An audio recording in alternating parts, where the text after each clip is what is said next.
한탄하사 근심하시고라는 제목으로 함께 말씀을 나누겠습니다. 지난 시간에 죄의 결과는 부끄러움이었고 수치스러움이었고 하나님 앞에서는 두려운 감정이 드는 것이라 같이 살펴봤습니다. 그런데 오늘날은 어쩌면 이것마저도 없는 게 더 심각한 문제죠. 오늘 우리는 죄의 문제를 어떻게 다룰 것인가 늘 우리가 가지고 있는 고민입니다. 죄가 자신에게 한없이 부끄럽죠? 여러분 부끄러우세요? 부끄러우셔야 됩니다. 그런데 하나님 앞에서 두려워하진 않기를 바랍니다. 죄가 우리 자신에게는 한없이 부끄러운 거지만 내가 누군가에게 말할 수 없는 수치스러움이 있지만 그럼에도 불구하고 하나님 앞에서는 두려워하지 말자. 왜요? 하나님이 벌거벗은 인간들에게 가죽옷을 지어 입히셨던 그 은혜의 사랑의 하나님이 우리와 함께 하시기 때문에 그래. 또 우리에게는 뭐가 있습니까? 예수 그리스도의 십자가와 부활이 있죠. 사실 이거를 기억하는 것, 이게 죄를 다루는 것에 있어서 가장 중요합니다. 우리가 스스로 죄가 없다고 하면 어떻게 하는 거예요? 속이는 거예요. 그래서 하나님 앞에 가지고 나아가는 거예요. 두려우면 가져갈 수 없지만 하나님의 낯을 피하지만 아니요. 두려워하지 말자는 거예요. 죄가 우리에게 있을 때, 연약함이 우리에게 있을 때 하나님 앞에 가지고 나아가자라고 지난 시간에 같이 말씀을 살펴보았습니다. 오늘 말씀으로 돌아와서 가죽옷이라는 하나님의 은혜와 사랑이 있었음에도 불구하고 죄가 한번 시작하면 잠시 주춤할 수는 있어도요. 어떻게 해요? 이내 놀랍게 빠르게 확산되어져 가는 게 죄의 성질입니다. 10세대 만에. 여러분 노아가 아담의 10대 손이거든요. 그러니까 10세대 만에 그 죄의 자그마한 시작이 어디까지 왔냐면 온 인류를 타락하고 부패하게 만들어 버렸습니다. 6장 5절에 보니까 여호와께서 사람의 죄악이 세상에 어떻게 되어졌대요? 가득함에 동그라미를 쳐놓으세요. 그의 마음으로 생각하는 모든 계획이 모든 에다가도 동그라미를 쳐놓으시고 항상 악할 뿐임을 보시고 세상에 죄가 가득했고 인간의 마음으로 생각하던 모든 계획이 항상 악했다라고 성경은 이야기합니다. 그런데 이어서 전해지는 말씀이 더 충격적이에요. 땅 위에 사람을 지으셨음을 한탄하사. 누가 한탄하셨을까요? 여호와 하나님께서 한탄하사 마음에 근심하시고. 누가 근심하셨어요? 여호와 하나님이 근심하셨어요.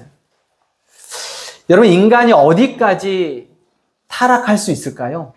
인간의 모습으로 하나님이 한탄하시고 근심하셨다면 인간이 어디까지 갈 수 있을까? 그 죄악이, 죄의 본성이. 1년 전인가요? 제가 이제 기사를 읽은 적이 있었는데 참 너무 황망하기도 하고 이럴 수가 있을까라고 한탄했던 기사가 자기 친딸을 성폭행해서 아이를 출산하게 된 이야기. 한 번 정도는 들어보셨죠? 기사에 났던 적이 있었어요. 그런데 어제 제가 기사를 보니 자신의 아들이 피를 토하는데 3리터 정도의 피를 토했다는 거예요. 그럼에도 불구하고 어머니가 병원에 데려가지 않고 결국 8시간 만에 죽었는데 그때의 그 친모가 친모인지는 모르겠어요. 저도 이해가 안 됐거든요. 기사를 읽으면서. 근데 그 어머니가 2억짜리 사망보험을 들었다는 거예요.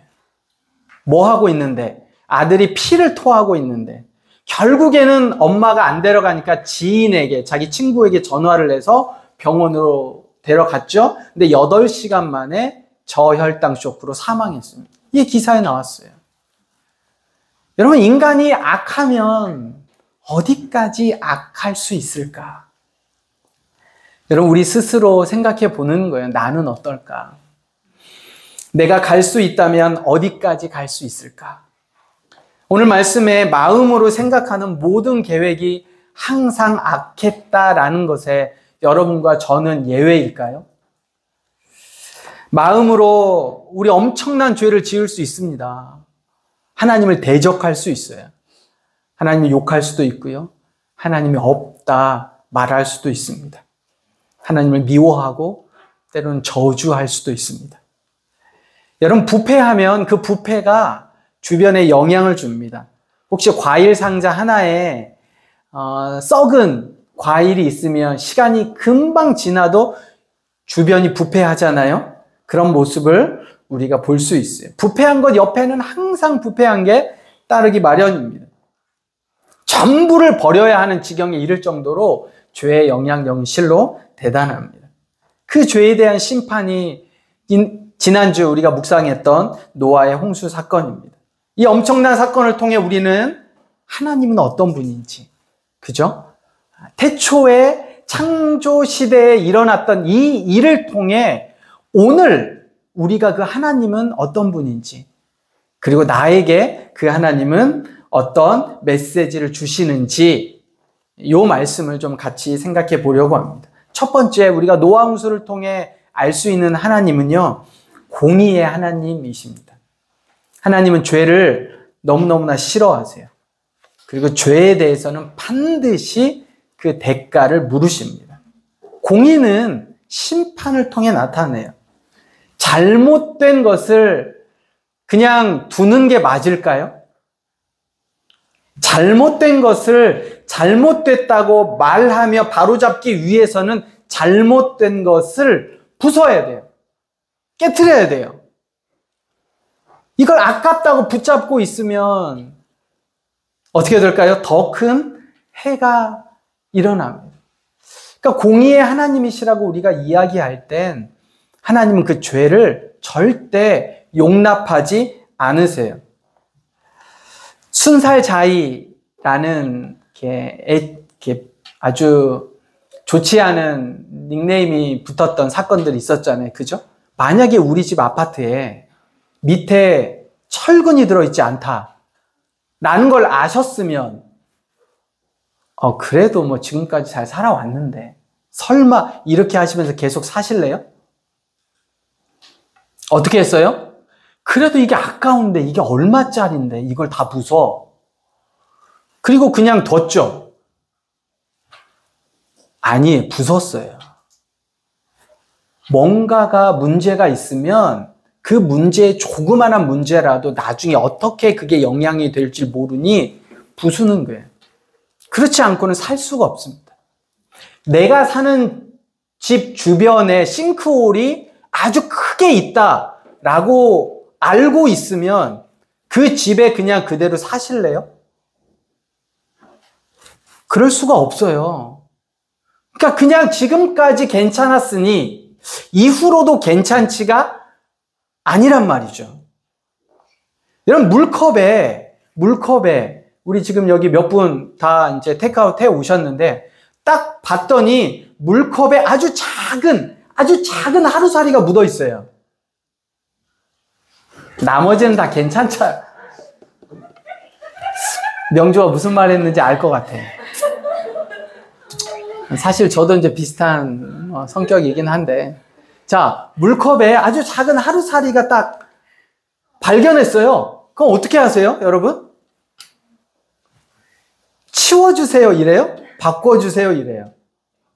네, 바꿔주세요 이랬는데, 죄송합니다 하고 살짝 이렇게 딱 걷어냈어요, 손으로. 그럼 어떻게 하실래요? 네? 그럼 먹을 수 있잖아요. 그죠? 안 보이는데 어떻게? 뭐 안 보이는데. 바꿔달라고 합니다. 이게 우리의 모습이에요. 네? 죄의 속성 중에 하나가 6장 2절에 보니까 하나님의 아들들이 사람의 딸들의 아름다움을 보고 자기들이 좋아하는, 거기다 밑줄 한번 쳐보실래요? 자기들이 좋아하는. 여러분, 죄를 지은 사람이 좋아하는 게 뭘까요? 여기 보면 자기들이 좋아하는인데 그 자기는 이미 죄가 있는 사람들이란 말이죠. 죄가 있는 사람들이 좋아하는 게 뭘까를 우리가 생각해 봐야 돼요. 우리 모두는 하나님 앞에 벗어나 있다면 하나님 앞에 벗어나 있는 사람들이 좋아하는 게 뭘까? 어쩌면 더 큰 탐욕과 쾌락과 죄악이지 않을까요?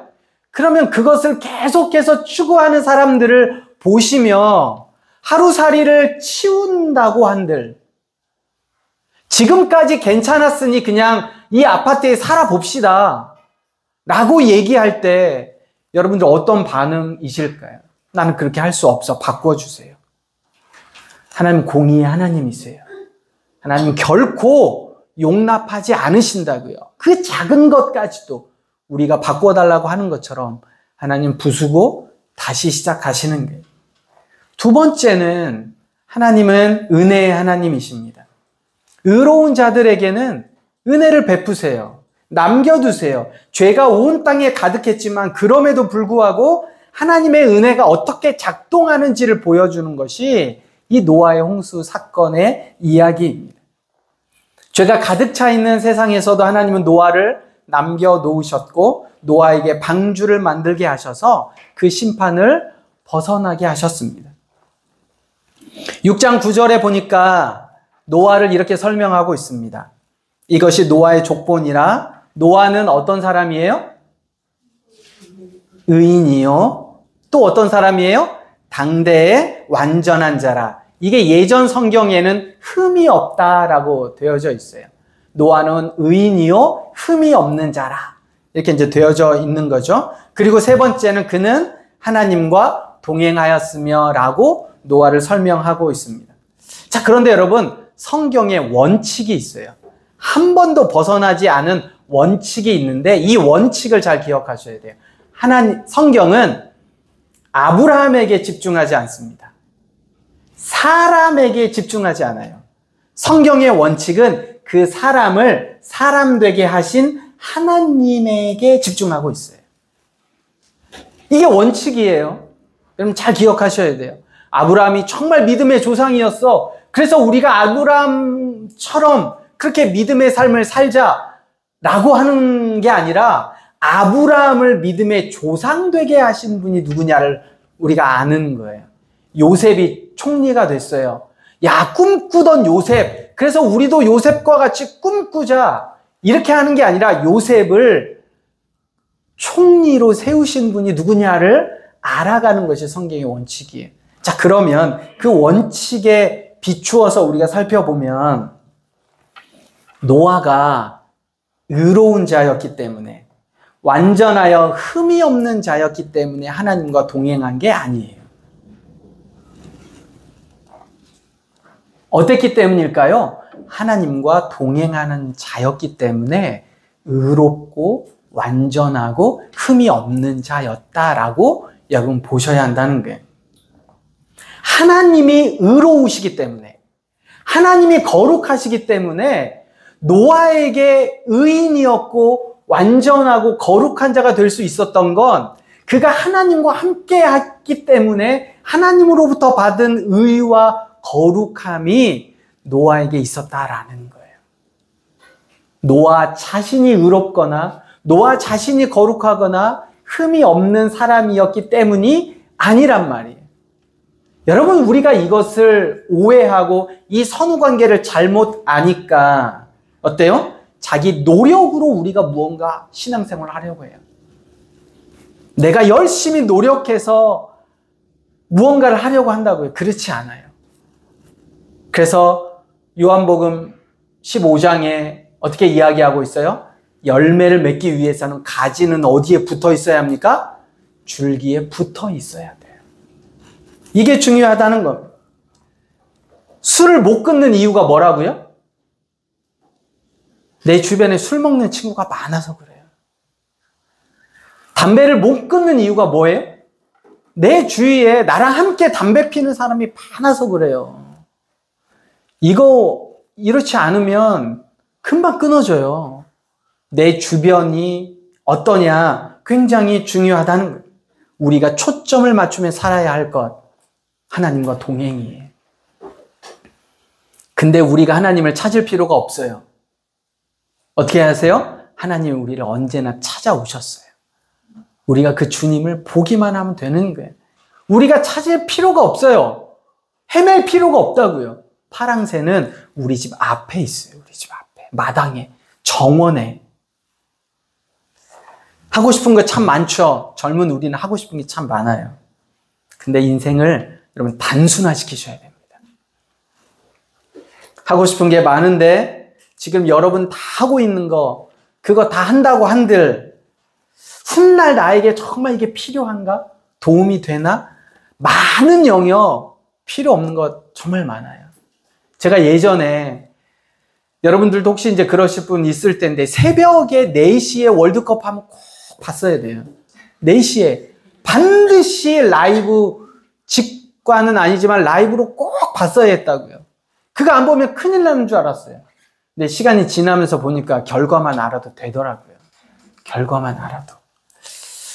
그런데 반드시 우리가 사수해야 되는 건 뭐예요? 하나님과의 동행, 하나님과의 사귐, 하나님을 알아가는 것, 이건 반드시 필요한 거예요. 왜?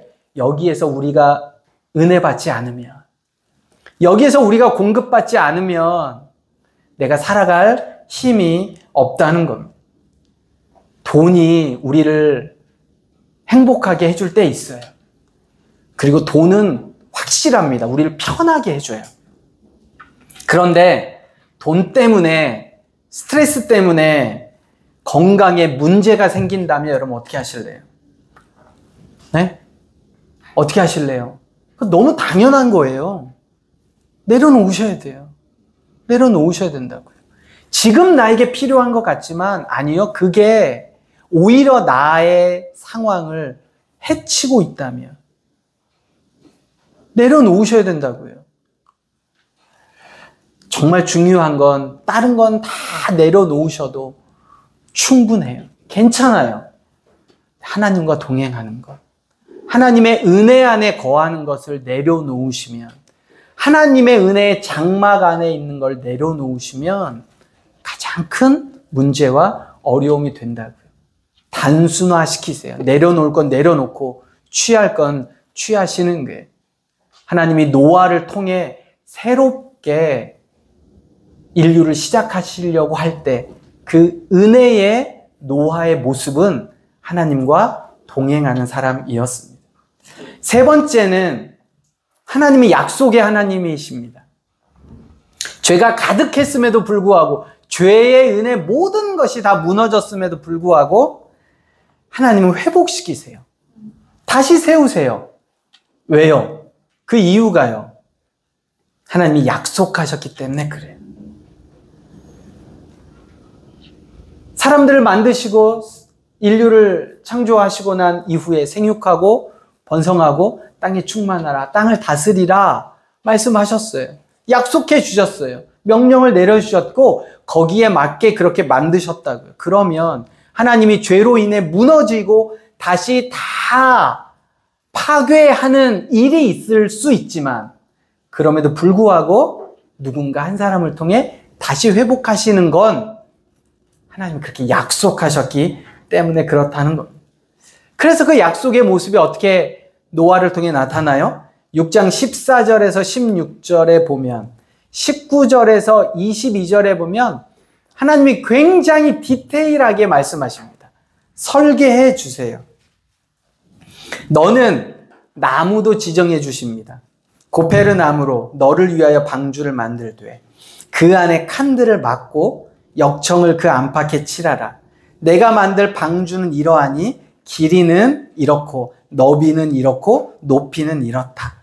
거기에 창을 내되 위에서부터 한 귀빗에 내고 그 문은 옆으로 내고, 이 문은 이제 정문을 이야기합니다. 옆으로 내고 상중하 3층으로 할지라. 아주 구체적으로 말씀하세요. 그리고 19절에서 22절에도 보면 혈육이 있는 모든 생물을 너는 각기 암수 한 쌍씩 방주로 이끌어들여 너와 함께 생명을 보존하게 하되 새가 그 종류대로, 가축이 그 종류대로, 땅에 기든 모든 것이 그 종류대로 각기 둘씩 내게로 나아오리니 그 생명을 보존하게 하라. 그리고 뒤에 가면 정한 짐승은 7쌍씩, 부정한 짐승은 2쌍씩이라고 숫자까지도 하나님이 말씀해 주세요. 아주 디테일하죠. 하나님이 우리와 함께 하실 땐 우리를 세우시기 위함이에요. 여러분, 우리 안에 어려움이 있거나 힘듦이 있어요. 그래서 때로는 하나님이 계시지 않은 것처럼, 하나님이 약속을 들어주시지 않은 것처럼, 내 기도에 응답하시지 않는 것처럼, 귀를 기울이시지 않는 것처럼 우리 감정에, 우리 생각에 우리가 그렇게 생각할 때가 있어요. 그런데 하나님은 어떠신 분이라고요?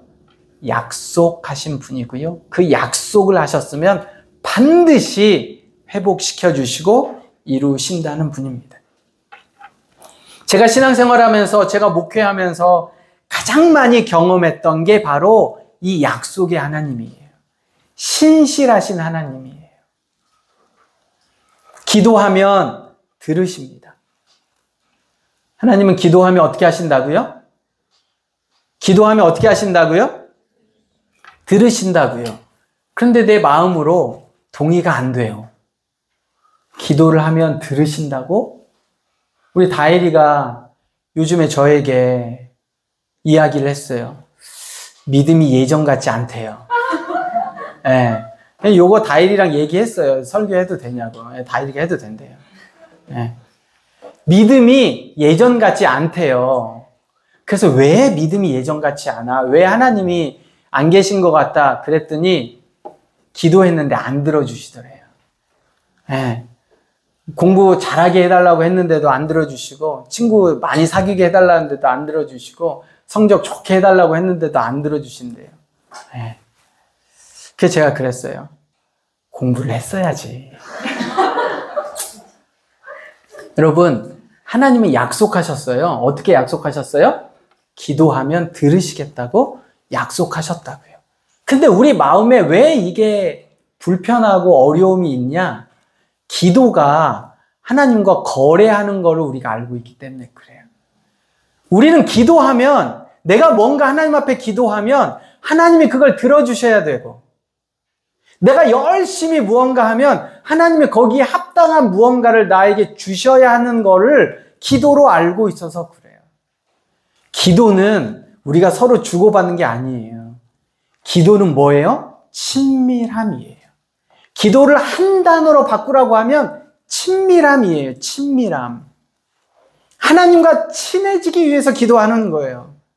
하나님과 깊이 사귀기 위해서 우리가 기도하는 거예요.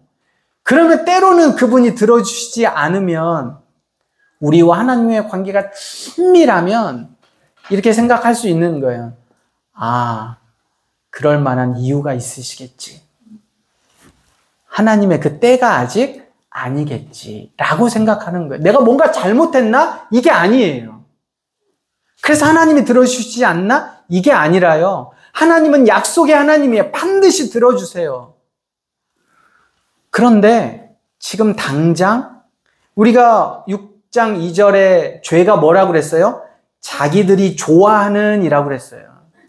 그러니까 내가 좋아하는 거를 해주셔야 돼. 내가 원하는 걸 해주셔야 돼. 내 뜻을, 나를 기쁘시게 해줘야 돼. 하나님이. 이렇게 우리가 생각하니까 하나님의 약속이 우리에게 오지 않는 거예요. 들어주시지 않는 것처럼 생각되는 거예요. 좋았다가도 금방 실증 내기도 하고 힘들기도 하죠. 하나님 우리를 떠나지 않겠다라고 히브리서 10장에서 약속해 주셨어요. 사춘기 자녀를 키우면서 여러분 이제 곧은 아니죠. 좀 시간이 지나면 이제 다 키우실 텐데 제일 중요한 건 그냥 옆에 있어주는 거예요. 그리고 여러분들도 다 아셨잖아요. 그죠? 여러분이 사춘기 때 그 5만 놈의 난리를 피웠을 때 제일 중요한 건 엄마 아빠가 옆에 있어줬던 거예요. 그냥 그렇구나.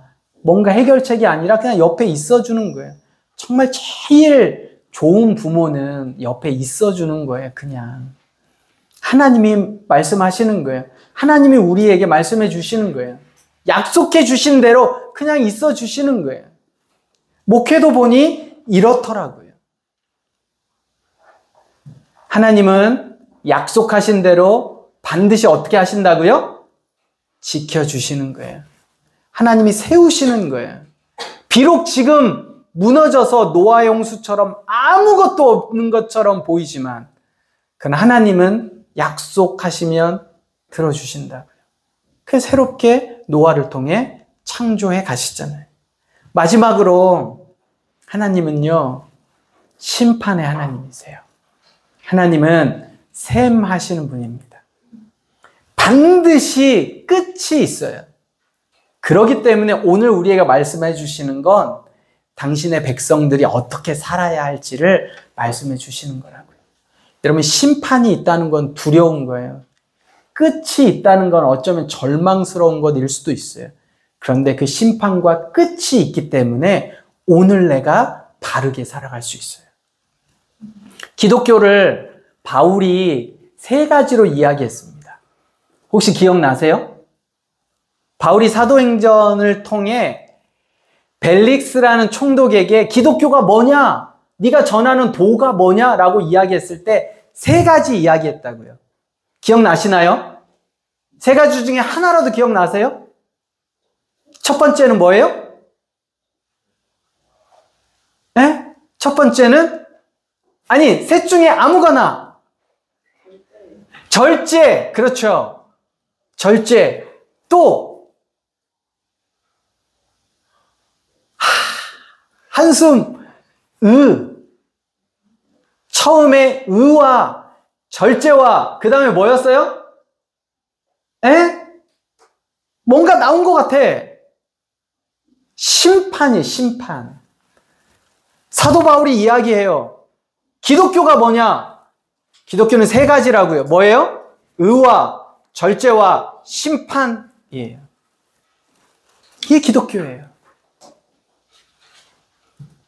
심판이 있다는 사실을 알면, 끝이 있다는 사실을 알면 오늘 내가 절제하며 살 수 있어요. 절제하며 살 수 있어요. 아침에 그렇게 힘든 줄 알면서 왜 밤에 라면을 끓여 먹냐고. 응? 아침에 그렇게 부대낄 줄 알면서 왜 어젯밤에 너구리를 3개나 끓여 먹었냐고. 누군지 물어보세요, 조금 있다가. 아침에 얼굴도 붓고 힘들고. 여러분, 끝이 있고 심판이 있다는 걸 알면 절제하게 돼요. 절제하는 삶이 되면 뭐예요, 그게? 그게 의롭다라고 성경을 이야기한다는 거예요. 열심히 일했는데 그 일한 결과가 스트레스 때문에 그리고 건강에 문제가 생긴다라고 여러분 우리가 알면 그 결과가 모르니까 그렇지, 모르니까 과로하고 지나치게 하고 그리고 스트레스 받고, 여러분 우리 모두의 문제가 아니라 이 사회의 문제예요. 이 사회의 DNA가 바뀌지 않으면, 이 사회의 구조가 바뀌지 않으면 심각한 위기가, 여러분 우리가 다 알잖아요. 지금 100명인데 30년 후에는 40명 남는다는 거 아니에요. 그리고 30년 후면 16명 남는다는 거 아니에요. 60년 후에 대한민국이 지금 100명이 16명만 남는 데잖아요. 근데 왜 그래요? 왜 그래? 우리가 이렇게 힘들고 어려운, 우리 모두가 다 그런 각자의 문제가 아니라 이 사회의 문제임에도 불구하고 끝이 있다는 사실을 모른 채 우리가 달려가고 있다라는 겁니다. 미국으로 아이 교육 때문에 이민을 간 부부가 있었습니다. 환경이 너무 좋아요. 가서 보니 노력한 대로 얻고 수고하면 열심히 살면 되겠더래요. 그래서 좀 더 좋은 환경에 아이들을 키우기 위해 맨 땅에 헤딩하며 6년이 지난 시점이 되니, 정말 수고하고 열심을 내서 6년이 지난 시점에 본인이 가게를 3개를 확장하고 3번째 가게의 인테리어 공사를 마치는 순간, 마친 그날 학교에서 연락이 왔답니다. 학교를 좀 부모가 같이 나오셔야겠다고. 아들이 마약에 손을 댔다라는 것. 그 전화를 받고요. 하늘이 무너지는 것 같은, 그리고 지난 6년의 시간이 주마등처럼 스쳐가며 내가 무엇을 위해 여기서 이렇게 살았나? 내가 미국에 왜 오자고 했나? 아이 교육 때문에 온 거고, 조금 더 나은 환경 때문에 우리가 함께 살자고 모든 것들을 다 정리하고 와서 이렇게 수고하고 열심을 냈는데 6년이 지나서 결국 마약에 손을 댈 때까지도 알지 못했던 부모의 마음이 어쩌면 오늘 이 시대를 살아가는, 그리고 노아의 시대를 살아갔던 그들의 모습이 아니었는지, 무엇을 위해 내가 있는지, 무엇을 위해 일하는지, 무엇을 위해 돈을 버는지, 무엇을 위해 여러분 신앙생활을 하는지. 저에게는 말씀을 준비하면서 목회가 무엇일까, 아이를 양육하는 부모가 된다는 건 무언가, 부부가 함께 평생을 살아간다는 건 무언가, 반드시 끝이 있다는 것, 셈하시는 하나님이 있다는 것을 아는 것이 지혜인 줄 믿습니다. 마태복음 24장 37절에서 39절에 보면 노아 시대를 이렇게 이야기해 줍니다. 홍수 전에 노아가 방주에 들어가던 날까지 사람들이 먹고 마시고 장가들고 시집가고 있으면서 홍수가 나서 그들이 다 멸하기까지 깨닫지 못하였으니. 오늘 우리의 시대, 여러분 이 사실을 안다면 우리가 이제는 달라야 합니다. 노아의 홍수는 역사적 사실로 받아들입니다. 설화가 아니라 어느 한 지역에만 머물러 있었던 홍수가 아니라 전 지구적 격변 그대로, 성경에 나와 있는 그대로 우리는 말씀을 믿습니다. 우리는 하나님의 말씀을 절대적으로 신뢰합니다. 그 영원한 진리의 말씀이 오늘 창조 시대가 아닌 오늘 우리에게 이 말씀이 전해졌다라는 건 그 말씀이 그때나 지금이나 우리는 그 교훈을 받고 교훈을 받지 못했던 노아의 가족을 제외한 그들의 모습이 아니라 하나님이 기뻐하시는, 내가 좋아하는, 자기가 좋아하는 이라는 단어가 아니라 하나님이 좋아하시는, 하나님이 원하시는, 하나님이 바라보시는 삶을 살아야 한 줄 믿습니다. 여러분, 말씀이 그렇다고 하면 그런 줄 아셔야 돼요. 말씀이 아니라고 하면 아닌 줄 아셔야 됩니다. 말씀이 가라고 하면 가는 것이 옳다라고 인정하셔야 돼요. 말씀이 멈추라고 하면 멈추는 것이 나에게 유익하다라고 여러분 생각하셔야 됩니다. 내 생각과 내 판단이 아니라 하나님이 말씀하시는 대로, 먼 창조 시대의 이야기가 아니라 오늘날 나에게 주시는 말씀으로 받고 그 말씀 속에 교훈을 얻고 그리고 그 말씀대로 살아가려는 노력이 있어야만 말씀이 하나님의 음성이에요. 나에게.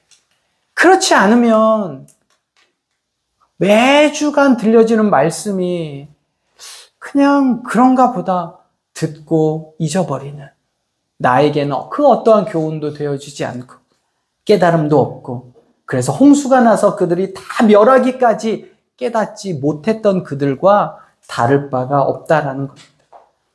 말씀을 정리합니다. 하나님은 공의의 하나님이십니다. 이 공의의 하나님은 지금도 우리와 함께 하십니다. 지금 잠깐 하나님이 공평하지 않은 것 같고 의롭지 못한 것 같다 생각이 날 수도 있습니다. 때로는 나에게만 공평하지 않고 나에게만 의롭지 않다라고 여기실 때도 있는 것 같습니다. 아닙니다. 그렇지 않습니다. 왜냐하면 잘 생각해 보면 우리에게 주었던, 지금까지 공급하셨던 수많은 은혜들이 있다는 사실을 여러분이 있기 때문에 그래요. 은혜로 여러분 여기까지 왔습니다. 내 노력이 아니었어요. 돌아보면 정말 하나님의 은혜였어요. 그래서 하나님은 공의의 하나님이 은혜의 하나님과 함께 역사하십니다. 하나님은 은혜의 하나님이셨기 때문에 과거에 나에게 주셨던 은혜를 찾아가는 것, 과거에 나와 함께 하셨던 그 사랑을 발견하는 것이 신앙입니다. 그리고 한 번도 하나님은 자신의 약속을 어기신 적이 없어요. 깨트리신 적이 없어요. 여러분과 맺으셨던, 여러분에게 주셨던 말씀, 상황, 그 어떤 것도 하나님은 기억하고 계세요. 단, 그 때가 하나님의 때이니까 그래요. 하나님이 기뻐하시고 하나님이 원하시는 게 우리에게 좋은 거예요. 나에게 좋은 게 아니라 여러분 그래서 약속의 하나님이십니다. 마지막으로 하나님은 심판의 하나님이세요. 반드시 셈하시는 분이십니다. 영원할 것처럼 살지 말고 끝이 없을 것처럼 살지 말고 끝이 멀리 있을 거다 착각하지 말고 지금 당장이라도 끝이 있을 수 있다라는 믿음으로 살 때 오늘 하루가 하나님의 교훈대로 말씀대로 사라지는 겁니다.